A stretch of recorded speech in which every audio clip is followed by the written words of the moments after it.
We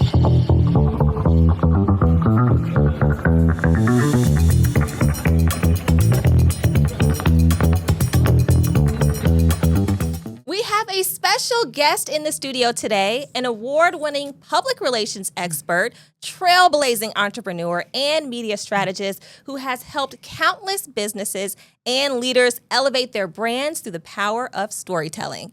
Beyond her success, she's a devoted wife, proud mom, and an inspiration to women balancing family, leadership, and entrepreneurship, bringing practical wisdom that resonates with audiences everywhere. Let's welcome the incredible Michelle Mekky!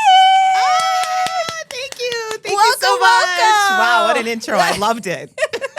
Thank you. Yes, Thank you thank for you. being here. Oh my gosh, I'm super excited for this conversation. I am too. I'm really honored to be here. I absolutely loved seeing you at one of my events. Right? You lit up the room, and goodness. I'm like super honored to be interviewed by you. And when I asked you to come on the show, I'm thinking, okay, she's saying sure, but you know, all these CEOs, you never know. But then you actually responded. I know. And I'm like, oh my gosh, she really likes me. Okay. Well, I try to spread the love. Thank you. I yes, appreciate of course. And Yes. I'm honored to tell my story. Awesome. And you look amazing. Thank by the you. way. I mean, I You always definitely look got my hair and makeup done for you. Oh! So, I mean, one thing I've learned, I don't mess around. If I'm going to be on camera, I take it seriously. I love it. Did you put that together? You have a stylist?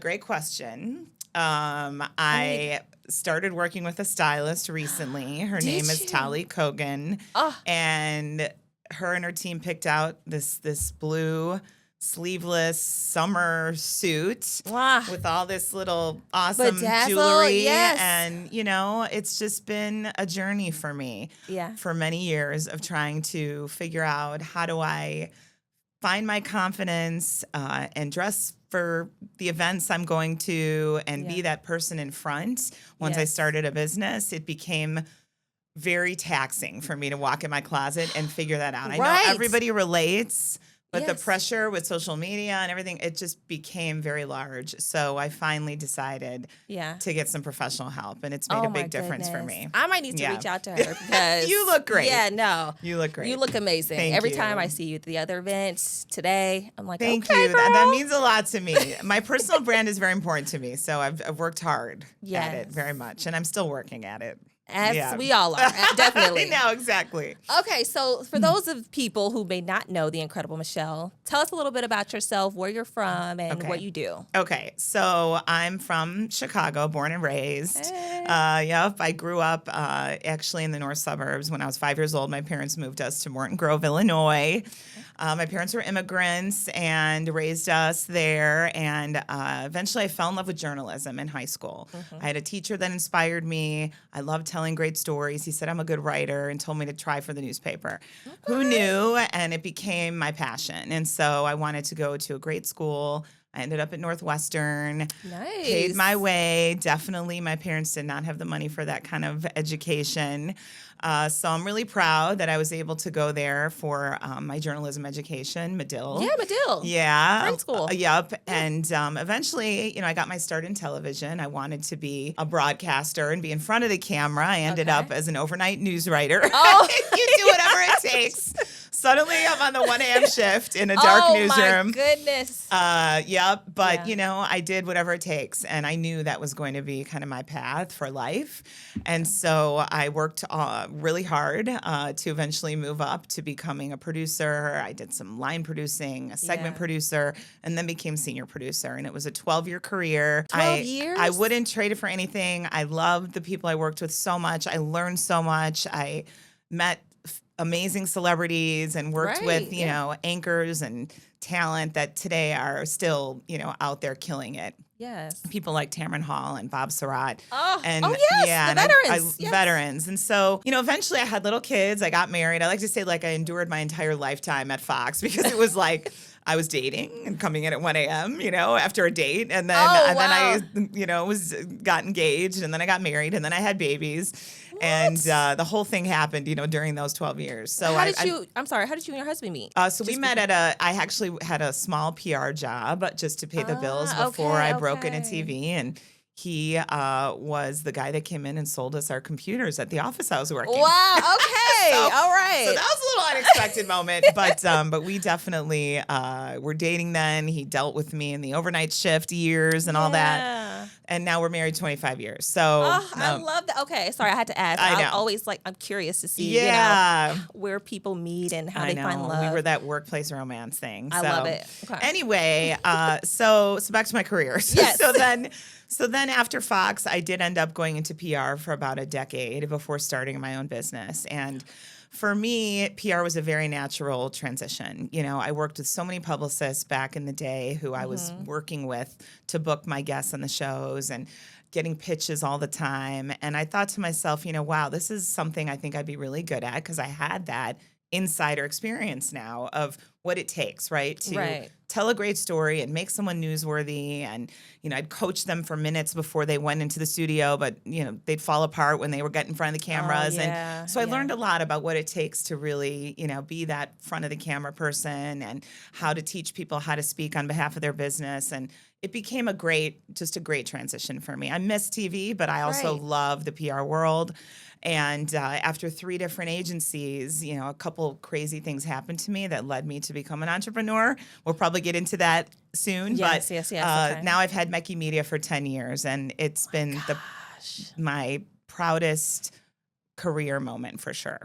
Oh my goodness. That's I know. amazing. Congrats on 10 years. Thank you. Just celebrated this summer. Yeah. Time flies. Yeah, it's crazy. I know. Oh my gosh. Okay, so you just pivot. You went from news to PR. Yeah. But what prompted you to really want to branch out on your own? So, I worked for, like I said, about 10 years for 3 different smaller to medium firms in Chicago. Yeah. And I had a couple bumps along the way, unexpected. One was I was working 80 hours a week at an agency, leading global business, managing a team of 20 to 25 people. Wow. And I finally went in for my annual exam, dreading it, right? Because there's so many appointments we never can make because of work all the time and scheduling and babysitters and all that stuff. So many directions. So I finally went in and, got a shocking result that I have a growth in my ovary and it needs to come out. And at first they kind of downplayed it, but then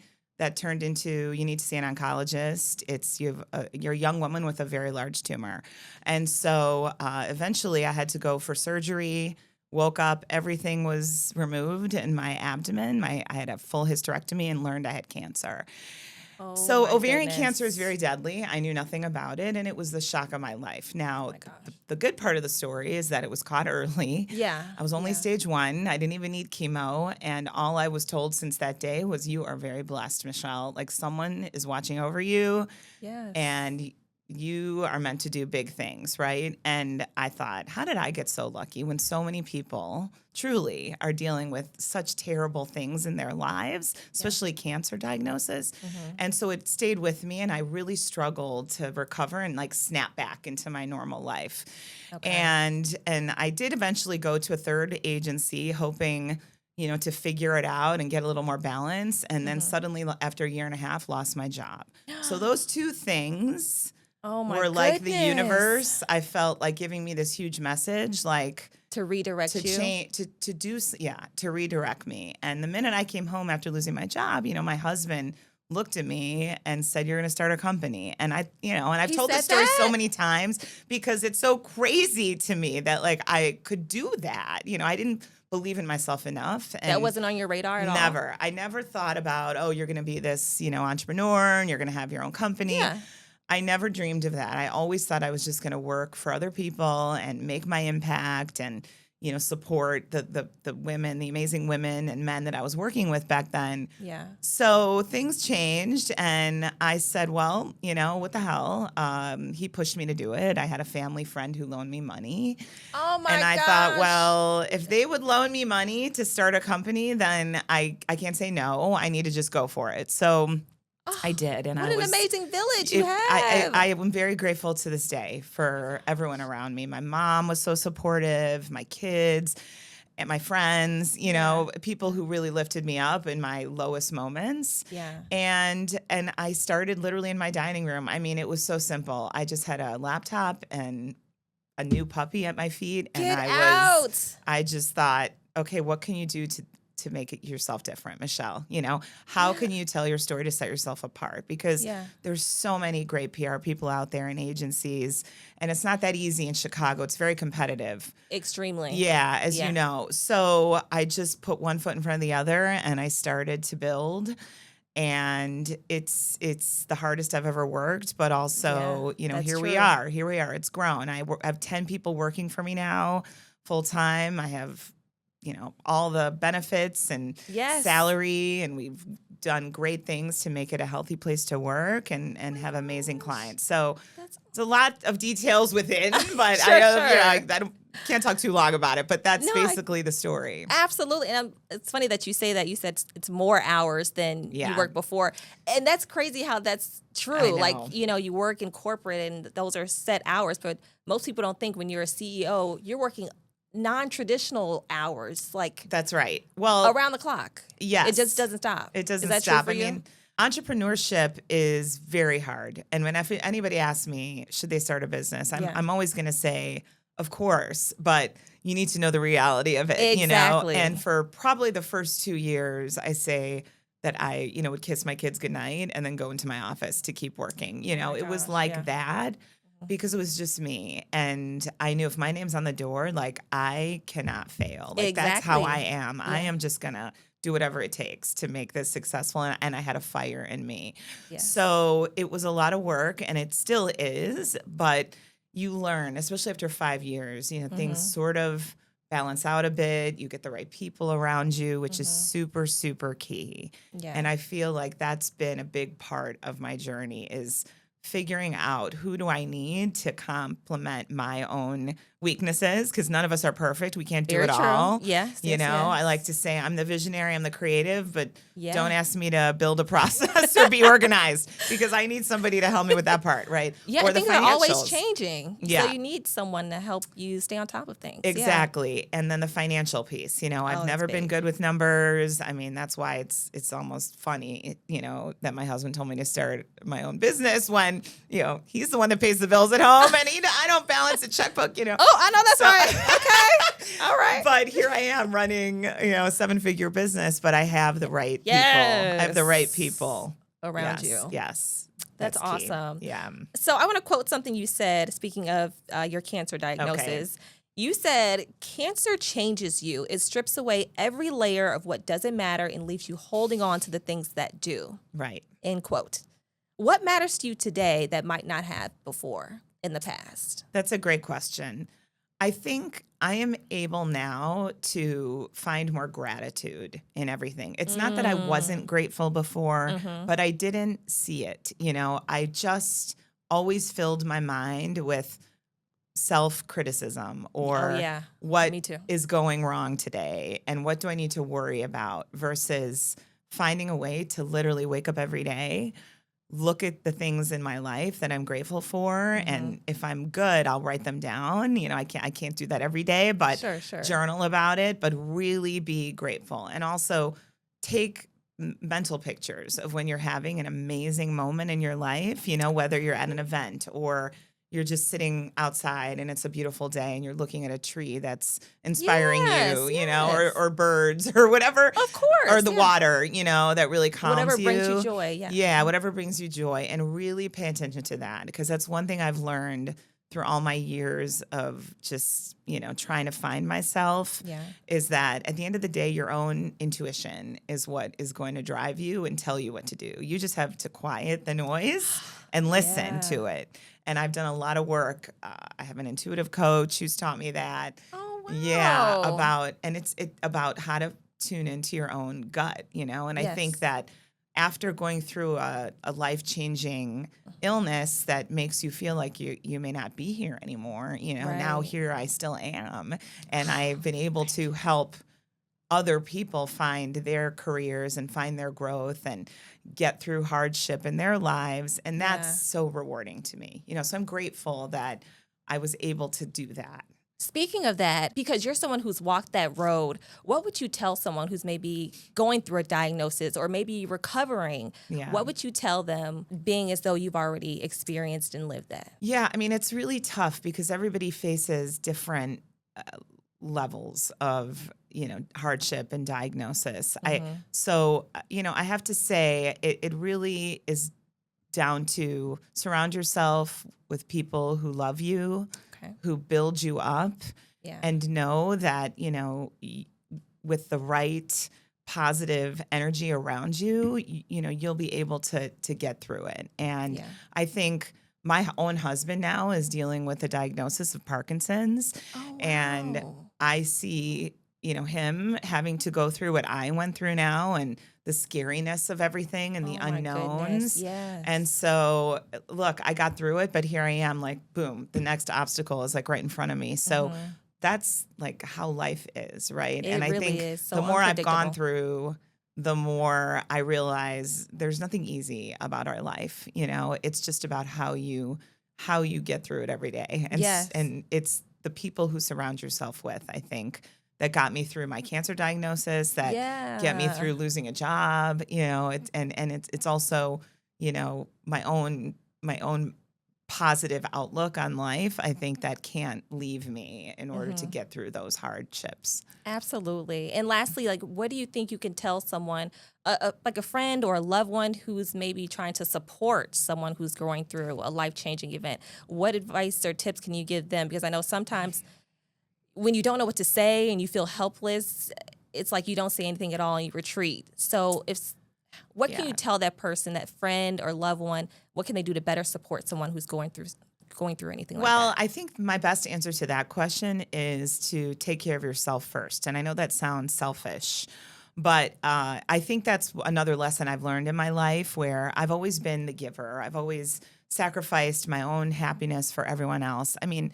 willingly, and loved every minute of it with my own children, and obviously with work and people that I've been working for all these years. And it always came before me. I never really put myself first. I never got into a fitness routine that lasted, or, took time to meditate. And so I finally now at age 55 feel like I'm sort of figuring it out. Come on, 55!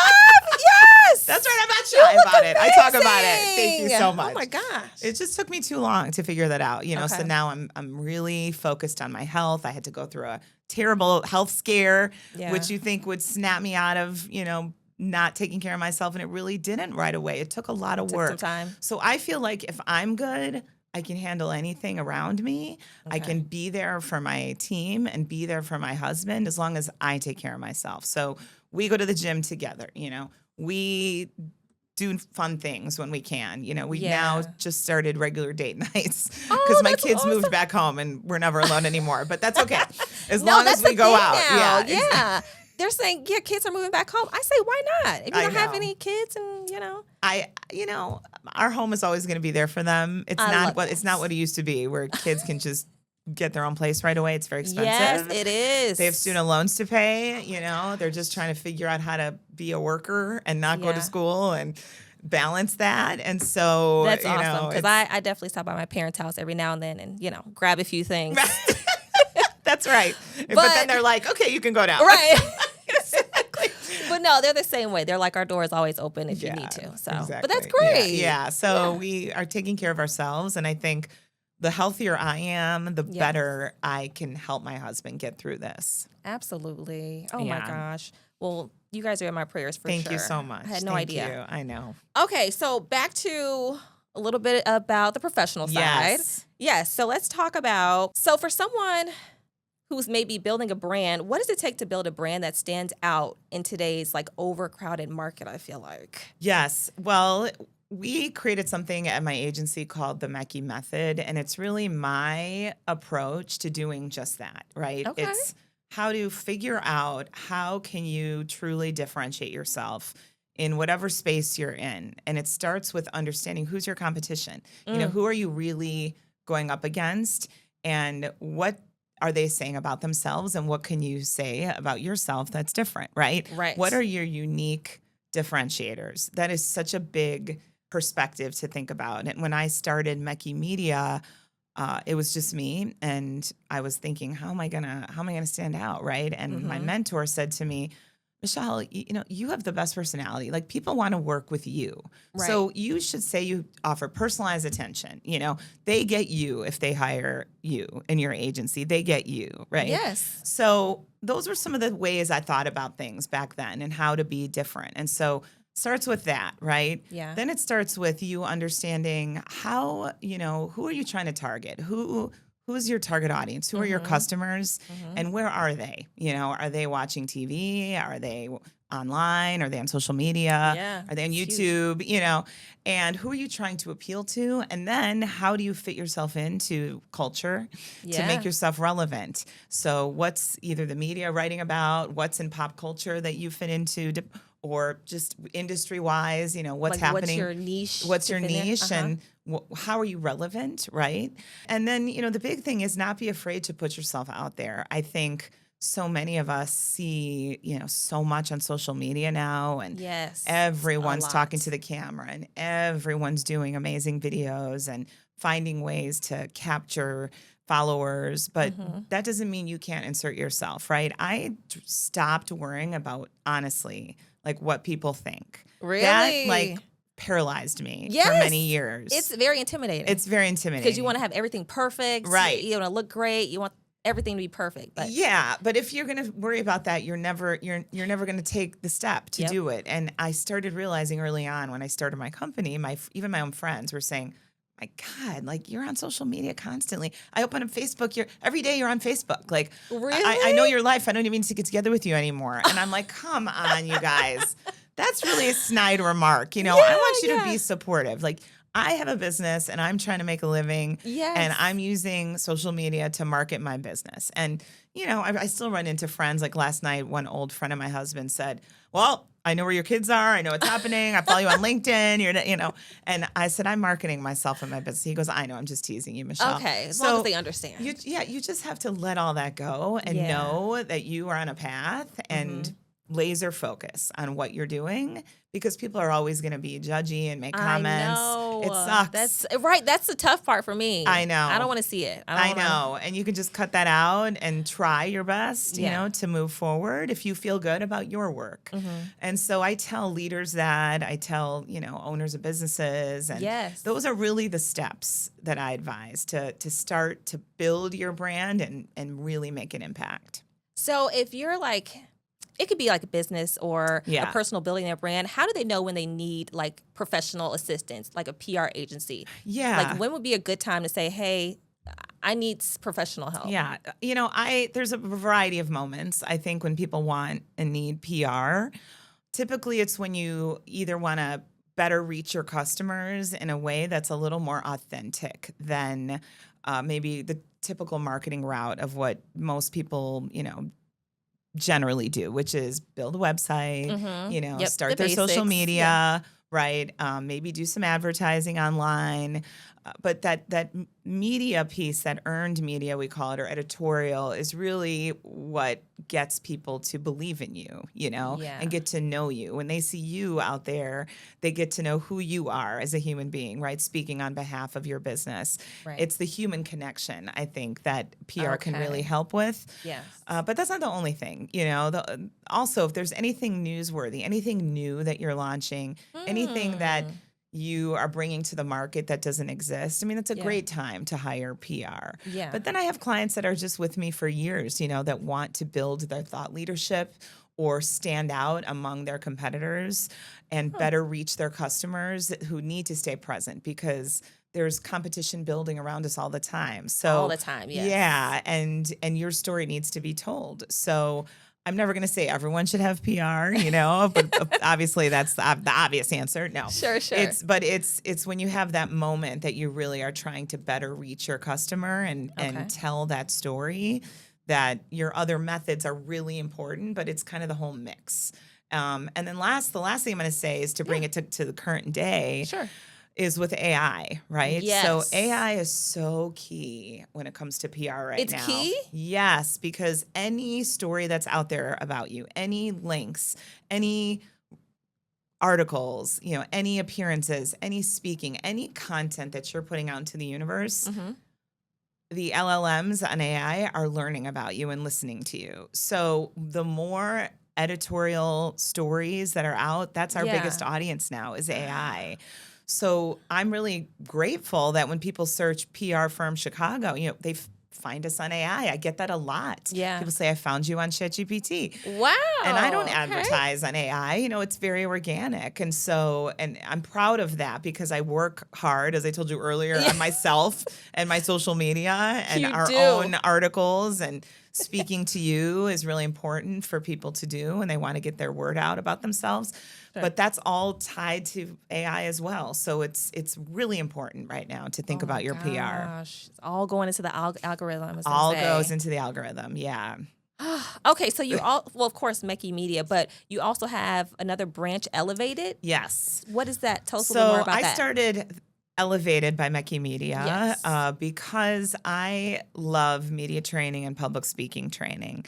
Do you? Yes, I do. So when I used to escort my guests down the hallway into the studio at Fox, and they seemed super confident and ready to go. The minute they'd see the TV cameras, the bright lights, the floor directors, the beads of sweat would form, and they'd start to kind of fall apart. Not everybody is made for TV and ready for any sort of interview. Of course, it's a lot of pressure. Yes, and I don't think people see like the behind the scenes that go into it. So when they see the actual setup, maybe it's like that's jarring, right. maybe a little. It's jarring and it's scary, and this is their 3 minutes, 4 minutes to get their message out, and it's a lot of pressure, right, to be able to deliver meaningful content in a short snippet.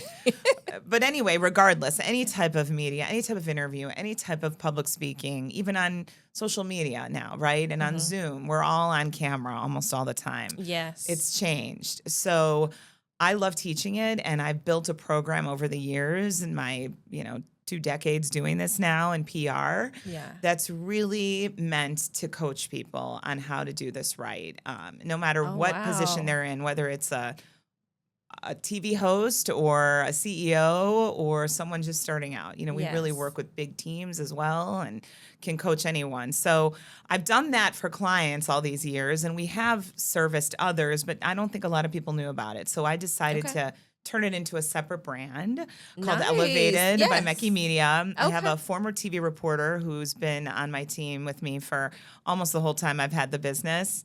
He's That's awesome. He's like my work husband, I call him. So we've been in TV together and gone through the trenches, and so we teach it together. And now I have a team, who also supports. Yeah. And so we can go anywhere and train anyone. Wow. And it's been very impactful. That is amazing. Thank you. Oh my goodness. So that comes naturally to you? It does. I've always wanted to be a teacher on top of everything else. I love teaching, and I think given those years experience behind the scenes in television, I really learned what are the pitfalls and the challenges that people face. Yeah.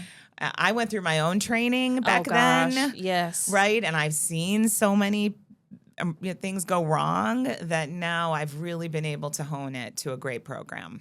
That is amazing. Just out of curiosity, like how are like they receiving that information? Is it like tough to get, some people to get comfortable in front of the camera, or how does that experience go? How long does the process take? Great question. So I've had all types of responses. Yeah. Because the part of the process is filming the person and then watching it back with them. And seeing yourself on camera is not fun for most of us. That's me. I always get cringy. Like, that's right, goodness. Because we are our own worst enemy, and the self-criticism begins almost immediately. Yep. However, if you see yourself, you're going to learn almost immediately what you need to change and where maybe your sound bites should have been a little different, or that fidget you suddenly have that you didn't notice. Your pen is shaking, your lip is twivering, your eyes are looking up instead of at the person. There's a lot of things that come out when you watch it. So I always say you have to watch yourself back if you really want to improve. Okay. So I've had people, who like it and can handle it, and then I've had people start crying and can't continue. No way. So it's really, it's tough. You get really vulnerable in those moments, and there are all types of media trainers. I don't make it like this big, scary experience. I mean, sure, we do put them on the spot and ask them hard questions, but it's a very warm environment, and especially because it can be very, uncomfortable for people to go through it. And then I have like CEOs who are good by themselves, but then if Mhm. their team is with them, then everyone's nervous because the boss is in there, right? Okay. So I have to think about all those Okay. things and the dynamics of how to do these trainings. Right. Some are awesome and some are terrified. Take some time. Yeah. Okay. Yeah. So we just did a crisis training and that was really fun because we simulated all these terrible things that went wrong and showing the team how to get through a press conference and Yeah. what to say and what not to say. And, thank God nothing really went wrong. They were Yes. just, scenarios. Okay. But they felt very prepared when it was over, for anything if that should happen. So it was a very Nice. interesting experience. Yeah. That is amazing. Okay, so I do want to ask, because I always have to ask my guests, if you had to leave the audience and the viewers with a single piece of advice, what would that be? It could pertain to any topic. What I like to say, which, you can take this any way you want it, Uh-oh. but Okay. it's a theme that kind of resonates in my life ever since I was a little girl. I always had that lack of confidence in myself. I don't know where it came from. I don't know how it started, but it's literally haunted me most of my life. In fact, almost every stage of my life, someone said to me, when are you going to finally believe in yourself? When are you going to believe in yourself, right? And I think I always wanted to be a TV reporter, but the minute I got a couple job rejections, I just gave up. Okay. And I just said, no, you're not pretty enough, Michelle, or you're not good enough, Michelle, or whatever that inner voice is. So I say, throw that in the garbage. Whoever is feeling that at times or doubting themselves, Yeah. if you believe in yourself and tell yourself that you can do it, like you can do anything, truly. Nothing can stop you if you just push away the negativity from your own thoughts. Like I said, you are your own worst enemy. And Yeah. I feel that I'm grateful for how the twists and turns of my life and the hardships I experienced, because I do feel like it helped me grow beyond what would have happened without it. However, I also don't feel like I needed to wait so long to start a business either. I Yeah. think things happened to me because the universe sort of shook me in those directions. Kind of forced you It to. forced me, yeah. And now I'm looking back thinking, gosh, if I only believed in myself, maybe I would have done this or I would have done that. Yeah. So that's my big advice. And I know it's not easy to do that, but truly we all have such gifts within us. We just have to listen to our gut, listen to the gut. Yeah. You know what's best. Exactly. Unleash the self-doubt, the negative thoughts about yourself, and listen to your gut. Unleash it. And Yeah. even to this day, sometimes, people say to me, do you realize what you created? Like, do you see what you've done? And I have to kind of stop for a minute Yeah. and think about it, because it doesn't come natural. You don't wake up every day and think, I'm great, Nobody does that. No. But take a minute to think about the good that happened to you in that day, and it'll really change your direction. I love that. Well said. That's my advice. Oh my goodness. Sorry, I know it's deep. It's No, deep. that's what we needed to Okay, hear. yeah. I'm sure someone else needed to hear that as well. Tell everybody where they can follow you, Okay. all your socials, all that good Yes, stuff. I'm on all socials, as my friends will tell you. Michelle Mekky is usually my handle, and most of them, Michelle.Mekky on Instagram. Okay. You can go to mekkymedia.com. That's MEKKY media.com. Perfect. Hit me up. I'm very responsive, You are. and it is me running my social media. So I love that. That's Are right. you hiring? Should people be applying to? maybe soon, Maybe soon? hopefully. Okay. We are doing well this year. Luckily, thank God, this summer has been going really well. We're busy. Great. But always stay in touch, because you never know. You never know. You never know. Never know. Awesome. Yeah. Anything else you want to include? Anything else you want to add? Just no, I'm grateful to be here, and thank you for having me. I'm super honored, and I hope some of my words will inspire somebody out there. Oh, I'm sure they will. We've got some gems in this interview. I'm sure they Okay, will. thank you. Yes. You're amazing. Thank you so much. Much continued success to you, and I'm excited for this conversation. So thank you again for being here. I hope to see you at many more of my events. That's right. Yes. Out and about. Please keep inviting me. That's right. Because I need to come outside more. I'm Yeah, that's always right. either home or work. So Yeah. when I see your emails pop in, I'm like, okay, I should Okay. pop out to something. That's right. So, Good, yeah, keep good. me on that Take list. a minute. Take Yeah. a minute. Thank you. I should. Awesome. And thank you guys so much for tuning in. Make sure you always like and subscribe. And until the next episode, love you. Bye.